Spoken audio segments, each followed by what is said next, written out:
Light, gene key 11, that is the transiting gene key that we've just moved through December 14th to December 19th. Gene key 11. It is all about the light, and it is a beautiful, beautiful key. I hope it has brought you so much light. And if you're listening to this because the 11 is in your profile somewhere, which I hope so, I think it's such a beautiful one, then hopefully this will help illuminate some aspects of your chart and your design for you.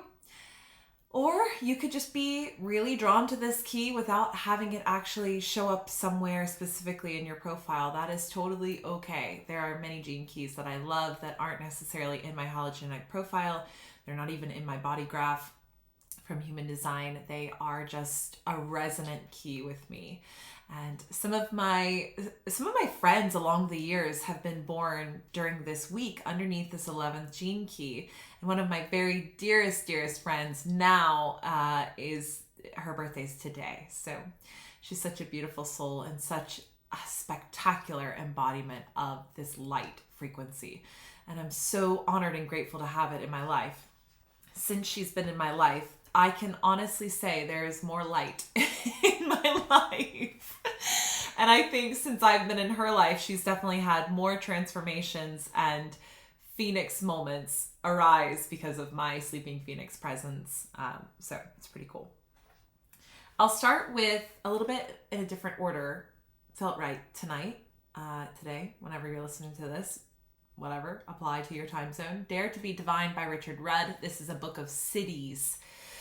Siddhis. That is, by the way, Siddhi, not City.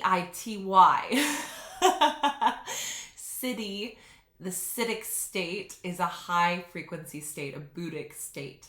And that is what we're speaking about today. We are not talking about cities that you live in. White magic. I feel deeply drawn to the 11th city of light. White magic always comes at the 11th hour. Pluto was actually in the 11th gene key when Dare to be Divine came through me in 2004. Pluto represents truth, hard-won truth. In essence, the gene keys are a system of higher white magic. They are a signature written in light. As you play with their transmission, the light comes into you and through you. White magic is about working with higher beings. You must trust in the dreams the divine has placed within you. If they frighten you, those may be the most important ones. Ask your own true barometer. Working with the pure light, ask for assistance.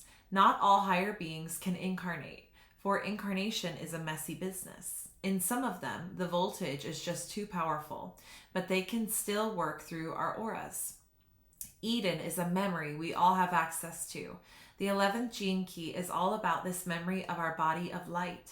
Rather than join a group of monks in a monastery, we now have to bring the light into the medium of our everyday life in the world. The light of Eden combines both idealism and realism, and we have to span both poles. Beautiful. Maybe take a deep breath around that transmission there.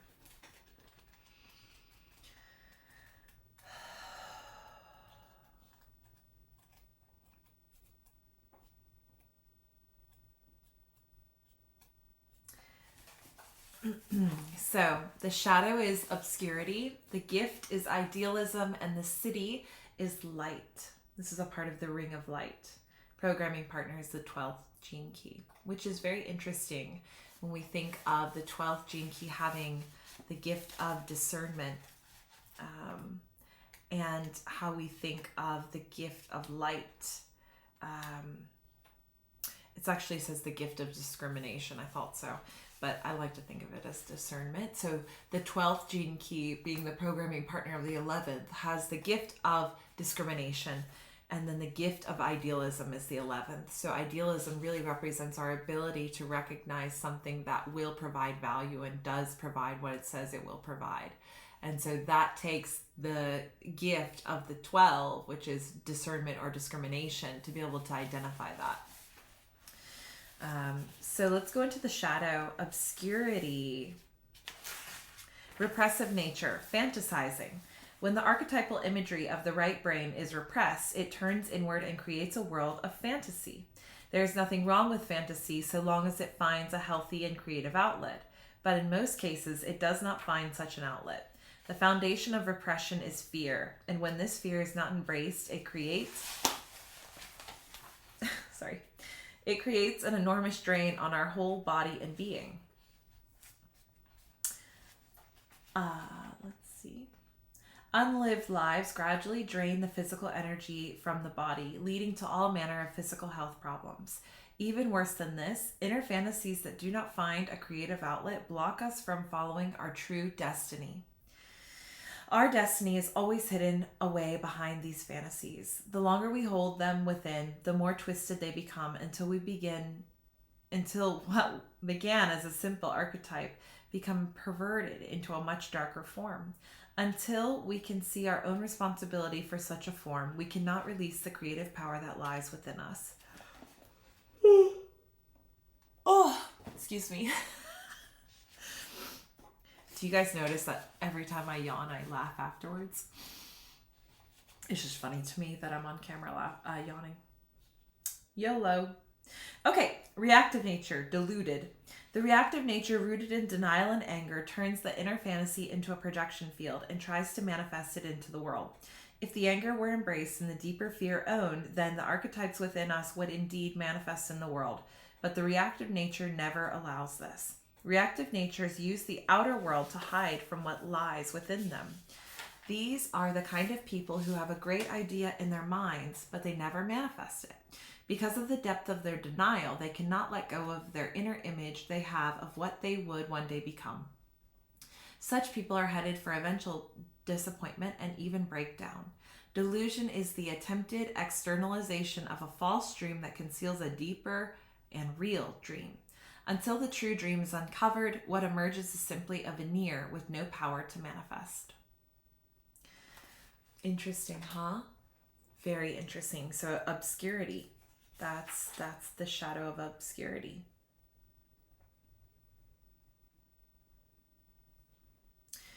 It's a veritable minefield of lost dreams, escapist behavior, denial, guilt, and repression.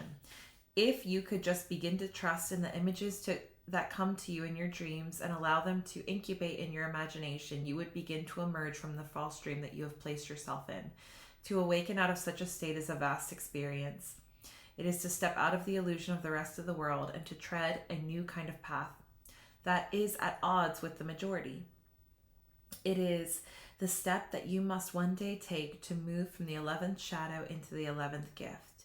When you finally make this courageous inner leap, the dream that has been hidden inside you for so long shakes you awake and introduces you to a new and boundless horizon. Gift of idealism. The 11th gift, as you may sense, is a world of magic and fairy tale. But make no mistake about its real power. With the right structure, this energy of idealism will manifest great things in your outer life. Through the 11th gift, all the forms of the natural world swirl within us. This is the land of the tribal totems, creatures infused with particular and potent ancestral power. In every culture, such totems abound. Even our modern culture, we use symbols and animals to represent our businesses and lives. Each one of these symbols carries real power behind it when it resonates with your inner ideal. In this world of the 11th gift, everything is a symbol of the endless pattern of the great archetypes moving from the world of the formless into the world of form, from the past into the future, and via the vital artery of the present. Excuse me while I crack my neck. Finally, as we humans begin to think once again with our right brains, so we will bring much needed balance to the world of form. The result will manifest in the world around us as the dominance of the patriarchal forms subsides and the power of the feminine pole comes into the balance with the male. Hallelujah. This is the true meaning of the time we are living through. It is why so much ancient tribal knowledge is once again pouring into the collective consciousness of our planet. It is through this 11th gift that the true art of magic is once again returning to our world. And then I'll do a little bit more on the City of Light.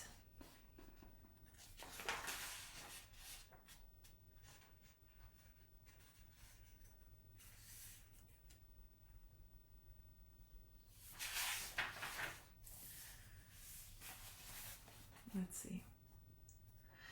The 11th city itself has confused many people over the years. In the modern New Age, there is a huge rise in people who are actively seeking the light that the cities promise. However, no one who attains this city does so except through traveling the darkest aspects of their psyche. The movement to embrace the inner light may be paved with good intentions, but so much of it simply emerges through the obscuration of the 11th shadow, which wants to light without having to embrace the dark. As a result, there is a great shadow dynamic at work in the world.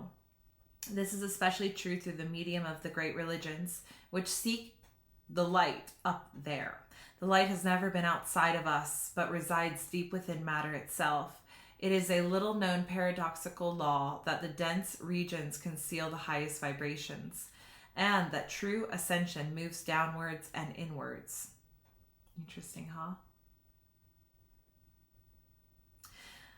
An upsurge in darkness always precedes the breaking through of the true light, as opposed to our projected image of light. The pure light of the 11th city has nothing to do with good or evil. It represents the transcendence of duality. You can see how deeply this 11th gene key is wound up with the notion of spirituality and religion. You can also see how profound the Christian myth of Eden is with its tree of knowledge of good and evil. As long as we see things in terms of good and evil, we have embraced the fall. In the future, as the great mutation triggered by the 55th gene key comes to humanity, the 11th city will crack open our perception of the world, symbolically uprooting the tree of knowledge of good and evil. At that point, we will feed directly from the tree of life, which stems forth light. This light will become our very food as it feeds our subtle body and slowly causes us to melt into the very heart of creation itself. It's such a beautiful key. It's such a beautiful energy to be feeling. And I love how in my town, in my world, in my home, there's literally more lights here too. And it's bringing light in my home when there usually was certain darkness there. So it's kind of interesting that I've noticed it and that I'm celebrating it and bringing it in during a time when this gene key is actually activated. And I'm doing it in honor of the celebrations that we are being ushered into. It's also very interesting that this gene key is ushering us into the winter solstice, which we technically will be moving through in a different gene key because it is in 2 days, the 21st. So the last day of the 11th gene key is today, the 19th. But I do think it's an interesting setup for magic to happen, for more light to come in. And I'm certainly feeling that and welcoming it and honoring it. We did our final episode recording today for the podcast with Renee. And the card that I decided to pull for the collective was "You are the artist. Life is your canvas. Create your masterpiece." And that was the tone for 2025. It was a collective card pull for the next year. So, wow, how magical is that? You are the artist. Yeah. Super, super, super cool. I love you all. I hope you have a beautiful evening, day, morning, wherever you are. And I really look forward to seeing you again tomorrow. Speaking to you, rather. Bye. Love you.